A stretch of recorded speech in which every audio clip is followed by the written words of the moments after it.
আমাদের জন্য মূল্যবান নসিহত পেশ করার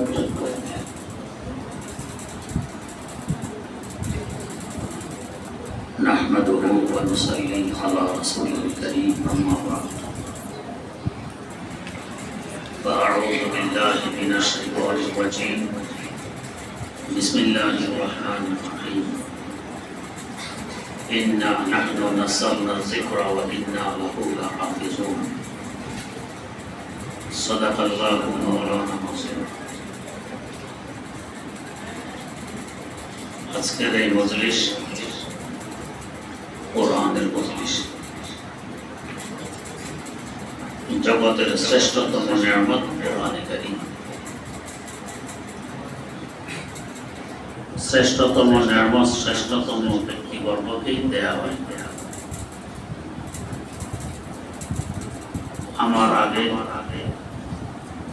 হযরত শাহ আলী রহমাতুল্লাহ আলাইহি মাজার মসজিদের সম্মানিত খতিব সাহেব যে বয়ান করলেন তার খোলাসা সারসংক্ষেপ সরকারের শ্রেষ্ঠতম দায়িত্ব তাকে দেয় যাকে সবচেয়ে কাছের মনে করে যোগ্য মনে করে তাকে সরকার আল্লাহ রাব্বুল আলামিন তো তিনিও তার দ্বীনের সবচেয়ে বড় দায়িত্ব কাকে যাকে সবচেয়ে কাছের মনে করেন এবং সবচেয়ে যোগ্য মনে করেন তাকে অতএব কোরআনে বিদ্যা তাকে দেওয়া হয় যাকে আল্লাহ পাক সবচেয়ে কাছের মনে করেন এবং যোগ্য মনে করেন। এই জন্যই তো যারা কোরআনে কারীম মুখস্থ করেন তাদেরকে বলা হয় হাফিজ। হাফিজ কর্তাবাচক শব্দ রক্ষক। কোরআনে কারীম অবতীর্ণ করে আল্লাহ পাক জানাই দিলেন এই কোরআন আমি অবতীর্ণ করেছি, এর রক্ষক আমি। ওয়া ইন্না লাহু লাহাফিজুন। হাফেজের বহুবচন হাফিজুন। কোরআন অবতীর্ণ করেছেন আল্লাহ রাব্বুল আলামিন, রক্ষক আল্লাহ রাব্বুল আলামিন। কিন্তু মুসলমানদের কাছে কাছে ছেলে মেয়েরা রাত দিন এক কিনার করে কোরআনে কারীম মুখস্থ করে। কোরআন মুখস্থ করতে হলে এক একটি আয়াত কতবার তেলাওয়াত করতে হয় সে নিজেও জানে না। একজন অভিজ্ঞতা সম্পূর্ণ হাফেজ বলেছেন কমাস কম এক একটি আয়াত 2000 বার তাকে পড়তে হয়। তার মানে 2000 বার কোরআনে কারীম পড়ার পর সে হাফেজ হবে।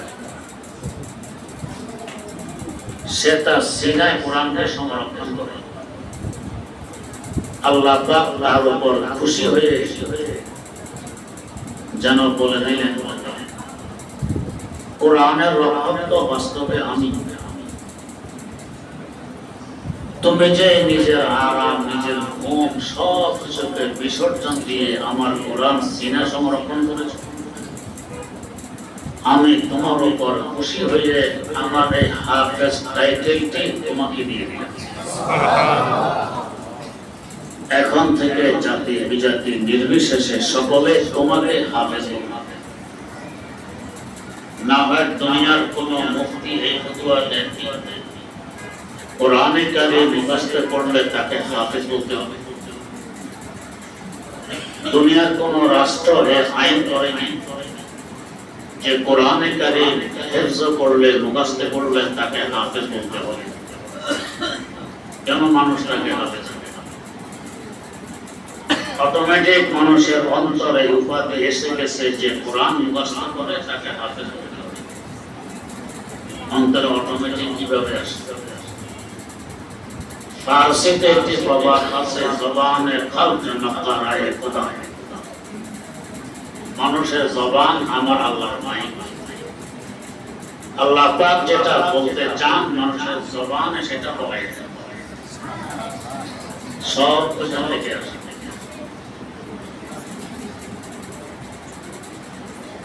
আল্লাহ রাব্বুল আলামিন যখন কাউকে ভালোবাসেন হাদিস শরীফে আছে আল্লাহ পাক হযরত জিবরাইল আমিন আলাইহিস সালামকে ডেকে জানিয়ে দেন, অমুক ব্যক্তিকে আমি ভালোবাসি, অতএব তুমি ভালোবাসো।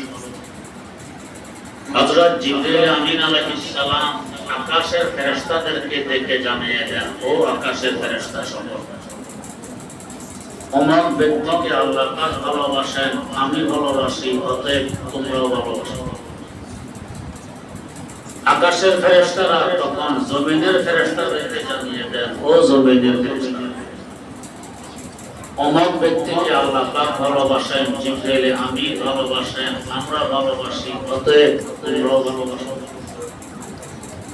জমিনের ফেরেশতারা ওই বান্দাকে ভালোবাসতে আরম্ভ করেন এবং এর পাশাপাশি শুধু মানুষ নয়, সকল মাখলুকের অন্তরে ওই ব্যক্তির ভালোবাসা ঢুকিয়ে দেন। কেন ভালোবাসে জানেন? হযরত নিজামউদ্দিন আউলিয়া রাহমাতুল্লাহ আলাইহি আর ভালোবাসা আমাদের অন্তরে আছে কি নেই? হযরত শাহ আলী রাহমাতুল্লাহ আলাইহি ভালোবাসা অন্তরে আছে কি নেই? হযরত মুঈনুদ্দিন আজমেরী রাহিমাহুল্লাহু তাআলার ভালোবাসা আমাদের অন্তরে আছে কি নেই? আমরা তো আপনাদের কাউকে দেখিনি, আমাদেরকে একটা বেলা দাওয়াত করা হয়, 10-20 টাকা হাদিয়াও দেন, কেন ভালোবাসা? আমার আল্লাহ তাদেরকে ভালোবাসতেন, তাই ফেরেশতাদের মাধ্যমে তাদের ভালোবাসা আমাদের অন্তরে ঢুকে আছে। শুধু মানুষ না, সমস্ত মাখলুক ওই বান্দাকে ভালোবাসে। হাকিমুল উম্মাহ মুজাদ্দিদুল মিল্লাত হযরত শাহ আশরাফ আলী থানভী রাহমাতুল্লাহ আলাইহির খানকা একটি বিড়াল থাকতো।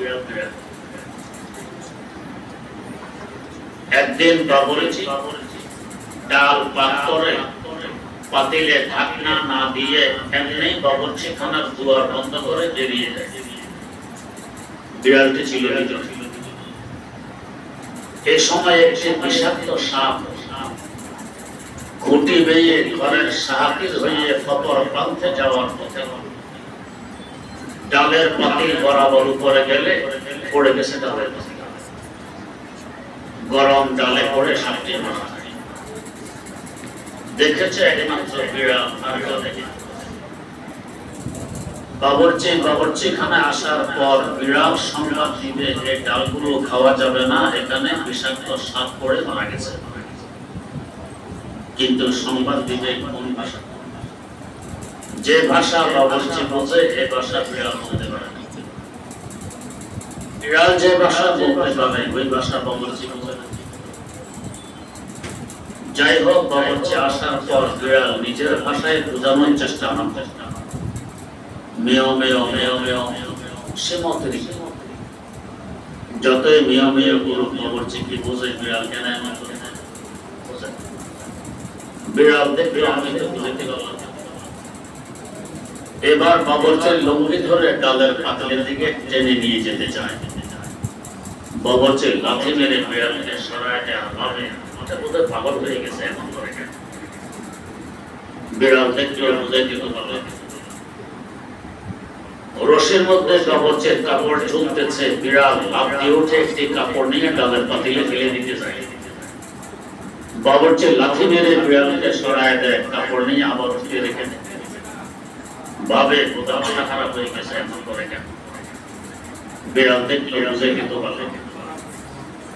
খানকার মুরিদরা মেহমানগণ খেতে বসেছে, ডাল এদের বর্তনে যাবে, খাবে, হয়তো এরা মারা যাবে।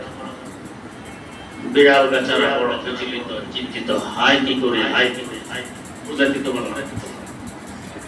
ঠিক পাতিল থেকে ডাল বড়া হবে, এদের প্লেটে যাবে, এই মুহূর্তে বিড়াল সকলের সামনে চোখ করে গরম ডালের পাতিলে লাফ দিয়ে পড়ে বিড়ালটি মারা যায়।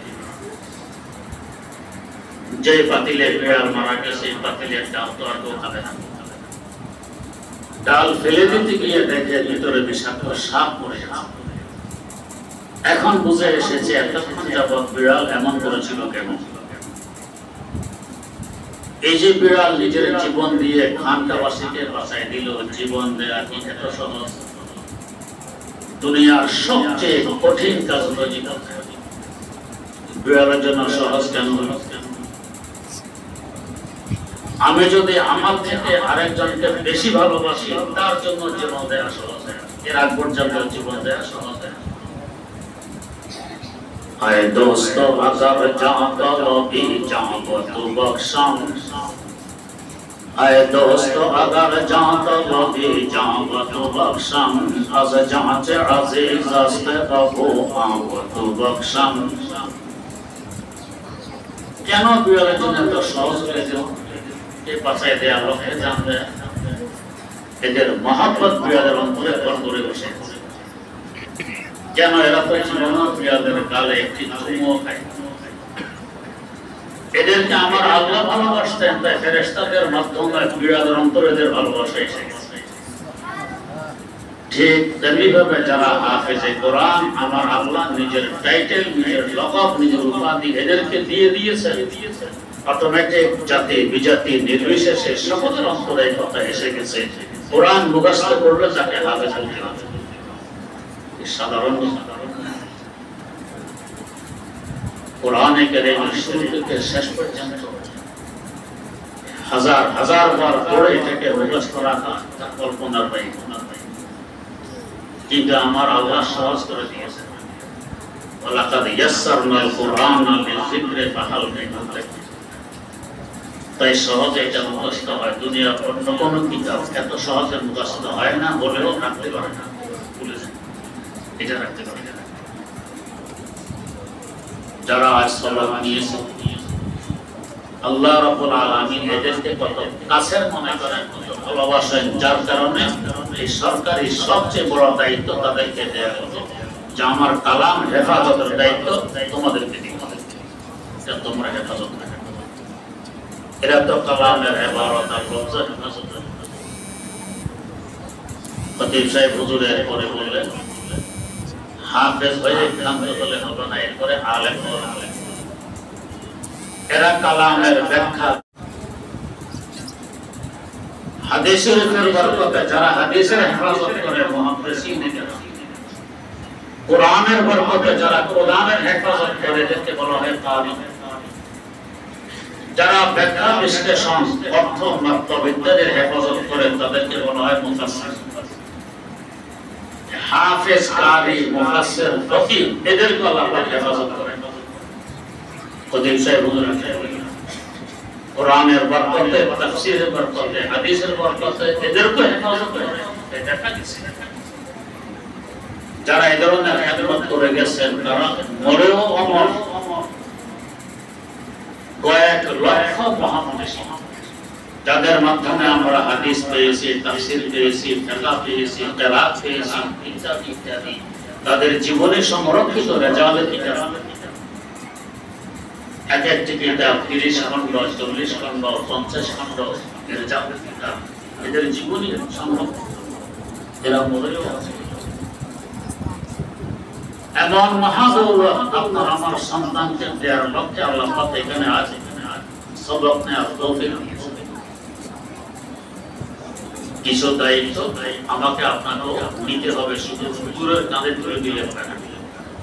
খতিব সাহেব হুজুর সংক্ষেপে সব কথা বলে গেছেন।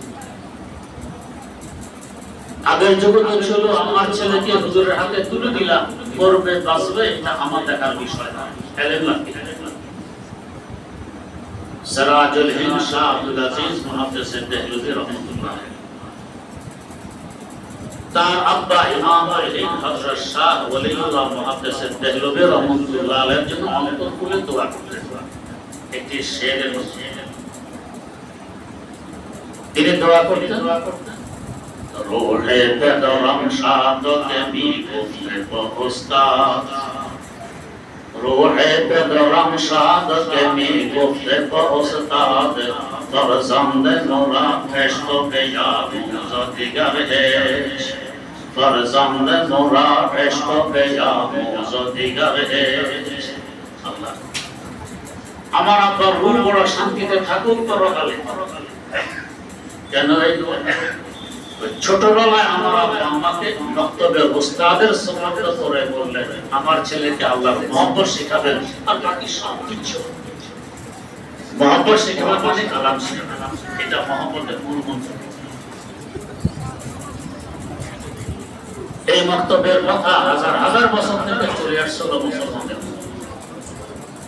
প্রত্যেকটি মুসলমান চাই বড় হোক আর ছোট হোক, তাদের দিন শুরু হবে আল্লাহর কালাম তেলাওয়াতের মাধ্যমে, তবে তো সে তবে সারা দিন চালাবে। এটা আগে ছিল ঘরে ঘরে তেলাওয়াত, ছোট বাচ্চারা আল্লাহর কালাম নিয়ে দিন শেষ হলো। আজ বিজাতির চক্রান্তের শিকার হয়ে আমরা সকালবেলা বিভিন্ন এনজিওদের স্কুলে চলে যায়, আল্লাহর কালাম দিয়ে জীবন শুরু করা সম্ভব হয় না। ফল কি দাঁড়াল? শান্তি আমাদের থেকে বিদায় নিয়ে গেছে। ঘরে ঘরে অসংখ্য আগুন জ্বলছে, দাও দাও। ছেলের সাথে পিতার সম্পর্ক নেই, ঝগড়া মিল মহব্বত নেই, মায়ের সাথে মেয়ের ঝগড়া মিল মহব্বত নেই, সম্পর্ক নেই, ঘরে ঘরে আগুন। কেন? এর মূল চাবিকাঠি কালাম ছিল, এটাকে বিদায় দিয়েছি। শান্তি আসবে। পিতা মাতাকেও কিছু দায়িত্ব বহন করতে হবে। এই নয় যে হুজুর কেমন ব্যাপারাঘাত করতে বিচার নিয়ে আসে, আমি হুজুরের বিরুদ্ধে লিখে রাখবেন, সেই ছেলে কখনো শিক্ষিত হবে না, কখনো লাইন অনুযায়ী চলতে পারবে না। ওস্তাদ যাই করো আল্লাহ না সালাম না মেনে নিতে হবে, তবে এক সময় মানুষ হবে।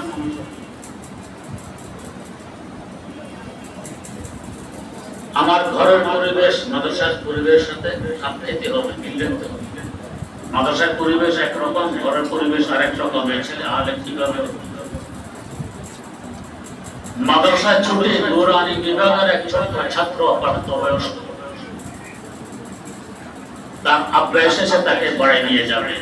অন্যান্য গার্ডিয়ানদের সাথে ছেলেরা ও আনন্দে ফুর্তিতে পড়ে যাচ্ছে, এর প্রস্তুতি গ্রহণ করতেছে। আব্বা অপেক্ষায় আছে, সে প্রস্তুত হয় না। এক পর্যায়ে ডেকে বলবে, বেটা তোমাকে নেওয়ার জন্য আমি এসেছি, তুমি প্রস্তুত হচ্ছ না, ব্যাপার কি? আশ্চর্য হবেন, ছেলে বলছে, আব্বু আমি তো বাড়ি যাবো না। কোথায় থাকবে? আমি মাদ্রাসায় থাকি। মাদ্রাসা তো বন্ধ, তো হোক বন্ধ, আমি এখানে থাকবো, বাড়ি যাবো না। আব্বা তো আশ্চর্য, ব্যাপার কি? ছোট ছেলে, মায়ের মহব্বত, পিতার স্নেহ, সে বাড়ি যাবে না। বেটা কেন বাড়ি যাবে না? বলে না, বলে না। হুজুর জিজ্ঞেস করার পর বলতেছে, হুজুর আমাদের ঘরে টেলিভিশন আছে, আমি বাড়ি গেলে ইচ্ছা অনিচ্ছা এটা আমার নজরে পড়ে, এই জন্যই বাড়ি যাবো। একজন না বলেছিল, যতই বুঝালো ছেলে যাবে না। আব্বা ওয়াদা করলো, বেটা চলো আমার সাথে, তোমাকে ঘরে ঢুকানোর আগে আমার ইচ্ছা পিটিয়ে বাঁধবো, তারপর তুমি ঘরে ছেলেকে নিয়ে ঘরের বাইরে রেখে লাঠি দিয়ে পিটিয়ে টেলিভিশন ভাঙার পর ছেলেকে ধরে নিয়েছে। এভাবে যদি সংশোধন না হয় তো আলেম হবে কি? মাদ্রাসার পরিবেশ, কোরআনের পরিবেশ, ঘরে গিয়ে টেলিভিশনের পরিবেশ, অশ্লীলতা বেপরদিগি, তাহলে এই ছেলে আলেম কিভাবে হবে? হবে না। গার্ডিয়ানকেও সতর্ক থাকা লাগবে। ছেলেকে দিয়ে দিয়েছে আল্লাহর রাস্তায়, সে আল্লাহর রাস্তায় থাকবে। ওস্তাদ চোখ রাঙ্গানে দিল, কেন রাঙ্গানে দিল? ওস্তাদের বিরুদ্ধে কমপ্লিট অভিযোগ, সে ছেলে মানুষ হবে না। এরকম বহু ছেলে কষ্ট হয়ে গেছে, আমাদের অভিজ্ঞতা আছে। আমাদের আকবর মাদ্রাসা মেয়েদের ক্লাস নিচ্ছে, এক বাটা চিল্লাচিল্লি নুরানি বিভাগ। এই সময় ছাত্রদের ঘুমের সময় নুরানি বিভাগ চিল্লাচিল্লিতে ঘুমা দিতে পারতেছে না। ডাক দিলাম, ভাই আপনি কি চিল্লাচিল্লি এখানে ব্যাপার কি? এই আমার ছেলেকে অমকুদুরে পিঠেছে, অমকুদুরে পিঠেছে, এখন চিল্লাচিল্লি করে সব ছেলেদের ঘুম ভাঙতেছে, এদের মাথা ব্যথা করতে করতে পারবে। আমি থানা যাবো, থানায় আপনি যাবেন, এক ছেলের জন্য আপনি যেতে পারি 100 ছেলে, আপনি 100 ছেলে ঘুম নষ্ট করতেছেন, আমি তো যেতে পারি। হুজুরকে ডাকলাম, ছেলেকে যে তোমার হুজুরের পিঠেছে কইছি না, বলেন তো আপনি চিল্লাচিল্লি শুরু করবেন, ছেলেকে পিঠেছে, ছেলে অস্বীকার করতেছে, আপনি লিখিত নেন, আপনার ছেলে আর মানুষ হবে না। ওই লোকটা আমার দেখলে এখন মাথা নিচে দিকে দিয়ে হেঁটে যায়, ছেলে তো মস্তান হয়ে গেছে, ছেলে তো মানুষ হয়। ওস্তাদের বিরুদ্ধে অভিযোগ নিয়ে আসলে ছেলে মানুষ হবে না, যাই করো মেনে নিতে হবে, ইনশাআল্লাহ ছেলে একসময় মানুষ হবে। আল্লাহ রাব্বুল আলামিন আমাদেরকে আপনাদেরকে আমল করে ছেলেদেরকে মানুষের মতো মানুষ বানানো তৌফিক দান। আমিন। সুবহানাল্লাহ।